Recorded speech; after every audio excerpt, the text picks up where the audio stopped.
সকালবেলা এই দিকটা দেখতে আমার খুব মজা লাগে। এই যে এটা হয়ে গেছে সকাল। ওই দেখো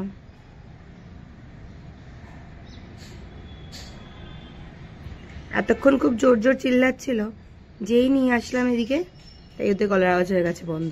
তো চলো, hello everyone and welcome back to my channel sip of life with Kaira. আমি তৃষ্ণা, নতুন একটা ভিডিওতে আমাদের সবাইকে জানাই স্বাগতম। তো চলো দিনটা শুরু করা যাক।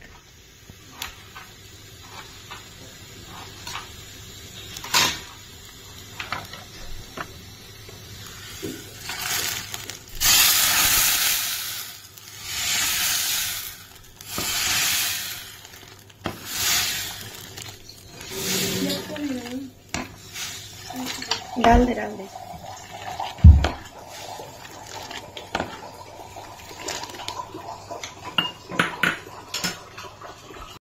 এরা দুজনে হচ্ছে good boy and good girl, দুজনে খানো করছে সকাল সকাল। দিবাকরের জন্য বানাচ্ছি মাখানা রোস্ট।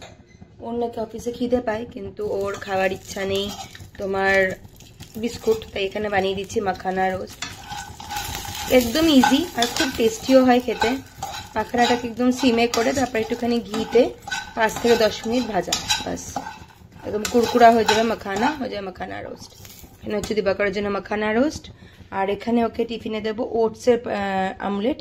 তো এখানে দেখো কেটেছি গাজর, বিনস, টমেটো আর এর মধ্যে দেবো অল্প একটুখানি পেঁয়াজ দিয়ে করবো মাখানার ওটসের পরাঠা। মাখানা রোস্টটা করতে থাকি আর দেখাতে থাকি। যখন রোস্ট করা হয় না মাখানাটা দেখো আওয়াজটাই আলাদা হয়ে যায়। এখনই বোঝা যায় যে মাখানাটা হয়ে গেছে ভালো করে রোস্ট। এবার এটার মধ্যে একটুখানি নুন আর একটু আমচুর দিলে হয়ে যাবে মাখানাটা পুরোপুরি ready. Tasty tasty snacks is ready. আর এখানে দেখো আমার ওটসের omelette is ready. Tasty tasty oats omelette একদম রেডি, ব্যাপক লাগছে দেখতে। তো চলো এবার সার্ভ করি দিবাকরকে। দিবাকরে ব্রেকফাস্ট রেডি। এখানে আছে ওটসের অমলেট, অল্প একটুখানি ময়ানিজ, সঙ্গে আছে কলা, আর এখানে আছে ডেটস আর আর আছে কিসমিস। এটা হচ্ছে দিবাকর হেলদি সা ব্রেকফাস্ট।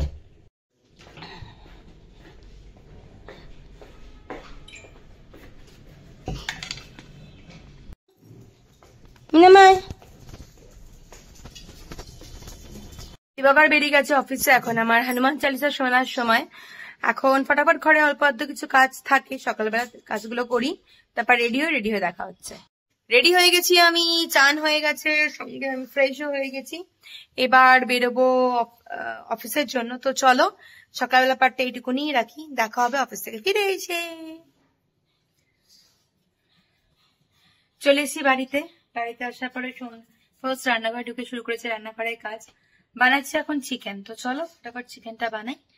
কড়াইয়ে দিয়েছি আমি আস্তে আস্তে গরম মশলা দিয়ে, পেঁয়াজ, আদা, রসুন দিয়ে, তেলটাকে আর একটু লঙ্কা দিয়ে ভালো করে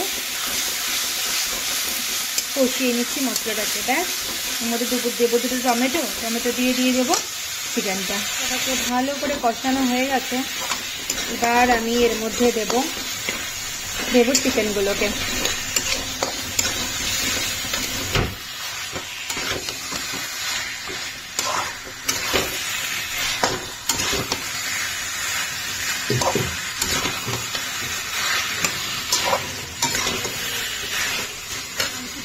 মাল্টিটাস্কের থেকে বেশি কিছু চলছে এখানে। এখানে হচ্ছে ভাত, এখানে হচ্ছে ডাল, আর এখানে হচ্ছে চিকেন। আর এদিকে হয়ে গেছে আমার সয়াবিন পাম্মার জন্য, আর এখনো ডালিয়া আছে বাকি। Last but not the least হচ্ছে এখন ডালে ফোড়ন দেওয়া পার্টি।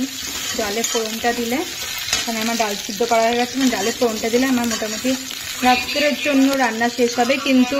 কিন্তু এরপরে শুধু করা বাকি থাকবে হচ্ছে গিয়ে আমার ডালিয়া। ডালটা ফোড়ন দেওয়ার জন্য ওয়েট করছি। এবার রান্না করতে করতে ভিডিওটা শেষ করেছিলাম, তারপর এখন দেখা করছে একদম রান্না হয়ে গেছে, খাওয়া হয়ে গেছে। তারপরে সবকিছু মোটামুটি ডান। এখন বসে আছি টেবিলগুলো গোছাবো। হালকা ফুলকা কিছু কাজ আছে তার জন্য। আজকে রাতে ডিনারে করেছিলাম ভাত, চিকেন, ডাল। কিন্তু না পোষায়নি, আমি জানি না কেন, আমার ঠিক ভালো লাগেনি, মজা লাগেনি। তাই ভাবছি এখন একটা কিছু খেতে ইচ্ছা করছে, কি খাবো সেটাই বুঝতে পারছি না, কিন্তু কথা হচ্ছে এটা কিছু একটা খেতে ইচ্ছা করছে। ইয়েস ইয়েস, এটা আমার একটা খুব চাপের ব্যাপার। মাঝে মাঝে এরকম খুব না অদ্ভুত ধরনের একটা ক্রেভিং হয়, তখন কিছু খেতে ইচ্ছা করে, কিন্তু কি খাবো আমি তা নিজে জানি না। আর এই সময় আমার যত সারাক্ষণ উল্টো পাল্টা খাবার খাওয়া হয়। এটা হচ্ছে ভনিতা দিয়েছিল বাবাইকে, এটার মধ্যে কি হয়েছে কিছু একটা আসতে হতো, বুঝতে পারছি না। আজকে তো জলদি শুতে হবে, কালকে বাবাইয়ের একদম জলদি উঠতে হবে। ইয়েস,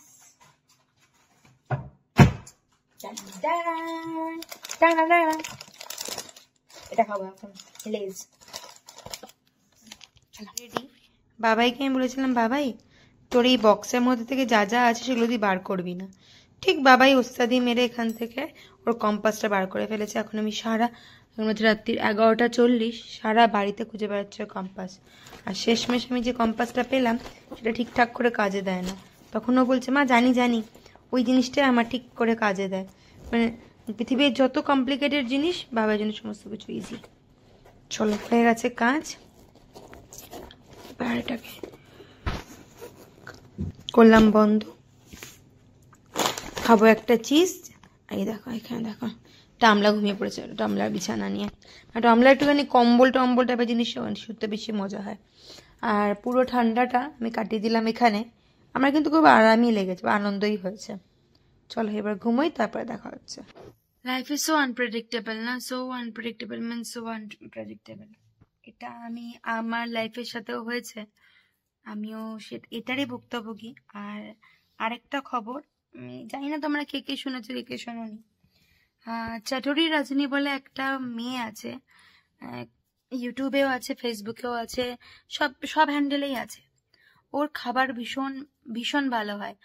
তো আর ওর যেটা মেন ডায়লগ, যেটা দিয়ে ও খুব ফেমাস হয়েছে, সেটা হচ্ছে আজ মেরে হাজবেন্ড কে লাঞ্চ ব্যাগস মে ক্যা ক্যা প্যাক কিয়া।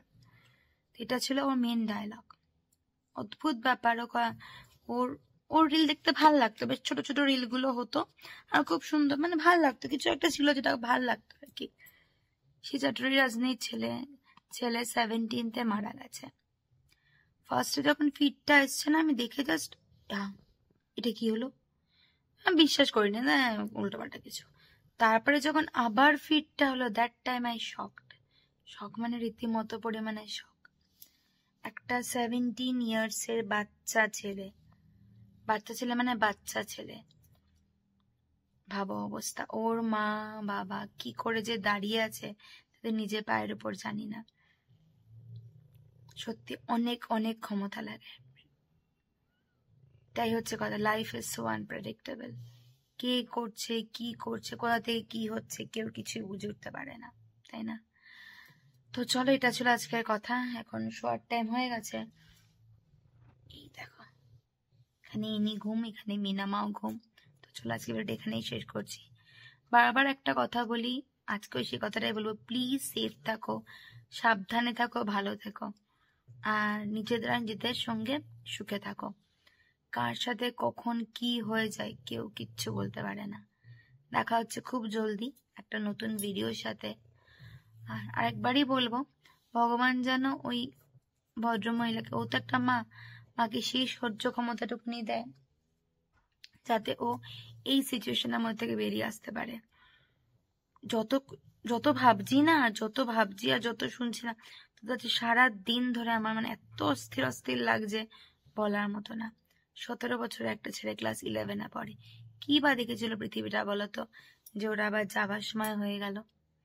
এটাই হচ্ছে লাইফ, সত্যিকার লাইফ ইজ সো আনপ্রেডিক্টেবল। তো চলো, বাই বাই, সবাই সুস্থ থেকো, সাবধানে থেকো, একসাথে থেকো, দেখা হচ্ছে জলদি।